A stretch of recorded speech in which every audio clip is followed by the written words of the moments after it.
What's up everybody and welcome back to the channel. Quick dirty little build video today for Cyberpunk 2077, the Phantom Liberty DLC. This is a pistol sandy build that I've essentially been messing around with, and it trivializes a lot of the content in the game. A lot of the encounters in the game simply cannot deal with the fact that you have permanent uptime with the Sandevistan, which means that they have no opportunity to return fire to you, and this definitely makes a lot of these big group fights in the game super easy to play. I think for that reason this might not be a very popular build because of the simple fact that it trivializes the content so much, and therefore is, you know, kind of like in a way boring to play since nothing really gives you a challenge. Nonetheless, I'll be bringing out a few different build videos for the game. This is the first one of that series, and there's some of you that might actually enjoy this, so let's go.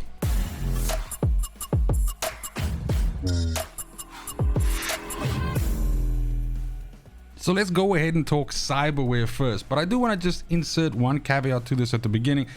Obviously what you guys are seeing here on screen right now is my end game version of this build, so I'm not going to go through each and every different Cyberware pick that I did. I'm going to give you the basic building blocks as to what makes this build function, and then you can essentially backfill that with anything that you want to do.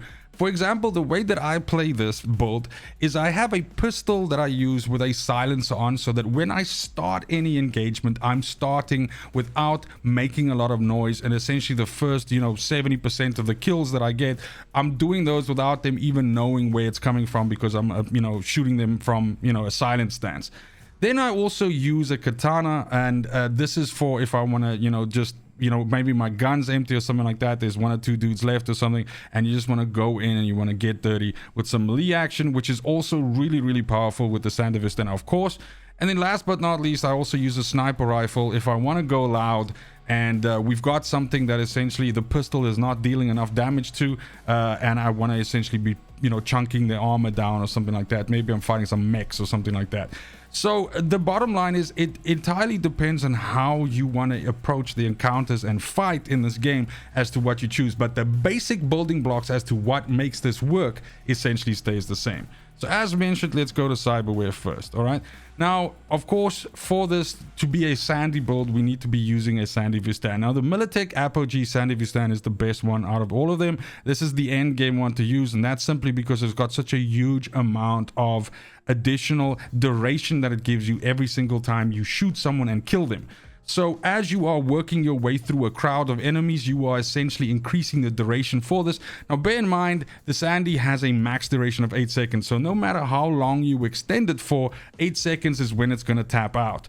And then you would need to basically engage the Sandy again to get the effect again. The cool thing about Sandevistan, opposite something like Berserk for example in the game, is that it itself can be used and it doesn't have to have the full duration on the Sandy available. So if you've only refreshed half of its cooldown or something like that, you can still activate it and you just have half of the duration then, but because you are getting kills, you are essentially pumping it up, and basically you're getting all of that extended duration again. So then the other building block here, and that's literally it, the two pieces that essentially make this work, and I realize that my face is kind of like in the way there, so I'm going to go ahead and move myself up here, is the axolotl, right? So I think a lot of people are aware of this frontal cortex cyberware, and essentially this is the secret sauce to any build that uses activatable systems like optical camo or sandies or something like that, because what this does is it gives you a cooldown reduction for every single enemy that you kill. So in the case of you killing essentially just 2 guys, you're already getting 25% cooldown reduction. So this is going to help you get things like your Sandevistan back almost instantly. As soon as you kill like 6 dudes or something like that, even just 5 guys or something like that, you are pretty much fully charged again. So this is going to allow you to have like constant uptime, like you're never not gonna have access to your Sandevistan, and that's the reason why this shit is so fucking busted. Now the axolotl, as mentioned, is end game shit. I mean, this is tier 5 and iconic, but the good news is you have a let's say a lesser powerful version of this available as you are starting to play the game, and as you're working your way towards a build like this, you can essentially use that. Now it's not nearly as powerful as the axolotl, but it's good. So I can show you this. I'm at the Ripper Dock in Dogtown now. which is over here on the map itself. This is the Ripper dock you should be using, because all the other Ripper docks are the same, except for the one in Darktown actually has access to a bunch of cyberware that the other Ripper docks do not. So absolutely, this is where you should be coming for all of your changes. Now, as mentioned, the axolotl is the best version of this item that you can have. But there is also the Newton module. Now, the Newton module is not nearly as good. You can see the axolotl upgraded is 12.5% cooldown reduction, where the Newton module is only 1.25% cooldown reduction. So not nearly in the same league, but the bottom line is this can be something that you can use as you are essentially working your way towards the axolotl. Now, I believe in the base version of Cyberpunk 2077, to be able to get access to the axolotl, you had to finish all of the gigs for one of the fixes. But in the Phantom Liberty, the axolotl is immediately available from this Ripper dock. So as soon as you've gotten access to this Ripper dock and you are of a sufficient level, you should be able to just buy the axolotl in any case. So in that case, you might not need the Newton module, but you know, it is there in case you need it. Now, in terms of the other cyberware, as I've said, the sky's the limit, really. Like, once you have the Sandy and once you have the axolotl, that's it. Those are the two key pieces of the build. From then on, you can just backfill this with whatever you want. So in my case, because I use a sword, I gave myself some cyberware which helps me with you know, melee damage and not consuming stamina when I hit and that sort of thing. I also gave myself less recoil and bullet spread and stuff like that.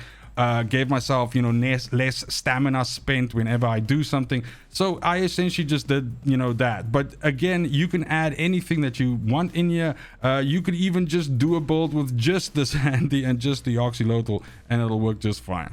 As mentioned, in terms of weapons, what I am using is over here is I'm using a katana, I'm using a pistol, and I'm using a sniper rifle. In terms of the katana, my two favorite ones are the Byako and the Errata, but again here, whichever, you know, katana you end up settling on, if you want to use that, is dealer's choice.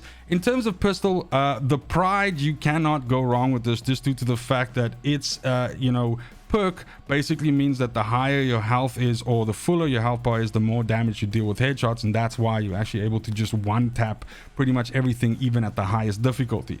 So slap a silence onto this shit and essentially go to work. Now, if you don't want to use the Pride, if you want to use something else, I can highly recommend the Her Majesty, which you get through playing the campaign. In Phantom Liberty, it's phenomenally good as well. And maybe if you want something on the tech side, you can't go wrong with the Lizzie either. Now, you can't put a silencer on the Lizzie, but you know, sometimes you don't need a silencer. Sometimes you just want to watch the world burn, and the Lizzie can absolutely do that. In terms of sniper rifles, again, there's a couple of different options available to you here. The two I kind of like go between is, if I want a loud option, I use Sparky, because when you shoot with Sparky, it creates this chain lightning effect between the enemies when you hit them. Or I use Overwatch, and Overwatch has a silencer on it, so this allows you to essentially snipe stuff from far away without alerting them, and as long as enemies don't see the bodies and stuff like that, you can take an entire camp apart with the sniper rifle without anybody being any the wiser. Then when it gets over to the character tree, and I do want to mention in the description of this video, I have a link to the character tree as well, so that you don't have to sit here and take notes and which points I took and everything. I'm also not going to run through all of them, but I will call out some highlights. But if you want to use my exact tree, you can just go on that link and it'll give you all the information you need.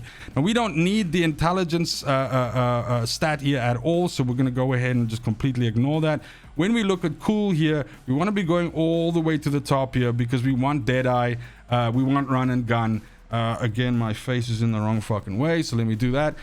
Because we're using pistols. If you end up not using pistols, if you're going to use submachine guns and I don't know, ARs or something like that, then obviously this isn't going to necessarily, you know, matter for you. But because I'm using pistols, because I'm using sniper rifles, this is a phenomenal tree for me, so I definitely picked that up. The additional mobility and stuff like that that you get over here in cool is also good, and of course we ignore this side of the tree because we're not using any thrown weapons. If you decide to go for thrown weapons, then that's obviously something you can do, which by the way also works really well with this build, because you basically engage Sandy and then just fucking throw everybody with knives. It's ridiculous.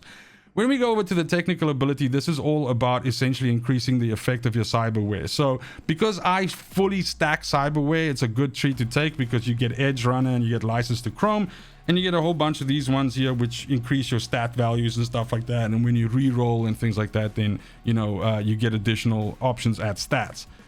When we go over to the reflexes tree, this is your mobility tree, but also the tree where you get your, let me move my face again, where you get your buffs to your katana, so your bladed weapons. So again, if you're not using katana, then you can ignore this side of the tree here. But up the middle here is what gives you access to air dashes and, you know, that sort of thing. And mobility is phenomenal with this build, being able to move in between a crowd of enemies and shoot, shoot, shoot, shoot, shoot, dash, dash, shoot, shoot, and everything. And the reflexes tree absolutely, you know, helps for that. And then last but not least is body. And in body, we essentially just pick up some additional stuff to help us with health regen. We also dip into adrenaline rush, which is kind of cute. I mean, it's not necessary, but let's say, for example, you decided you didn't want to use swords and you want to run around with a fucking baseball bat hitting everybody over the head while you sandied up. Then, of course, you'd pick this side over here and you'd use that. Last but not least, if we look at the actual skills here, the only real one that I want to call out that has any like super significant effect, I would say, is if you're able to progress all the way to the end of the shinobi tree, because this basically specifically augments Sandevistan and gives you 40% crit chance whenever you activate Sandy, which is huge. And then also no stamina cost for any type of movement while the Sandy is active. So this is kind of like, in a way, a game changer for the Sandy. It doesn't mean that if you don't have this, the build sucks ass and it doesn't work. That's not true at all. But this shit is super noticeable. 40% increased crit chance is fucking nuts. And no stamina cost for any type of movement just means that those dashes and that sort of thing while you're all sandied up is just going to be, you know, all over the place. And it's really going to start making you feel like fucking David Martinez from Edge Runners, essentially, when you use this. And that's it for the video. Thank you so much for watching, especially if you made it this far. I didn't go into too much detail with this build because I think it's a fairly straightforward build due to the fact that you have these two building blocks, the Oxylotl and the Apogee Sandy. And once you have those two locked in, it actually doesn't matter what you pick to deal damage with, because anything is going to be lethal as fuck, because you have unlimited Sandy, which means you have all the time in the world to fucking kill anybody. So you can literally run around with a pipe hitting everybody over the head and you'll still be the one left standing at the end of the battle. Go ahead and let me know in the comments down below if you've tried this build and if you found it as OP as I have, and if you've decided to not play it since it kind of like makes the game almost too easy. Let me know how you set yours up, and also let me know which other builds you're looking to see on this channel. I think the next one that I'm working on right now is a net running build, so keep an eye open for that. Go ahead and give the video a like if you enjoy content like this. Consider subbing to the channel if you enjoy any of the games that I cover here. This is a variety channel, so even though I might not be playing a game that you enjoy right now, chances are I might cover it in the future, and I'd love to give you a guide or two to help you out with that game. Other than that, it's just super important to me that you have a fantastic morning, afternoon, evening, wherever you are in the world. Till next video, fucking cheers.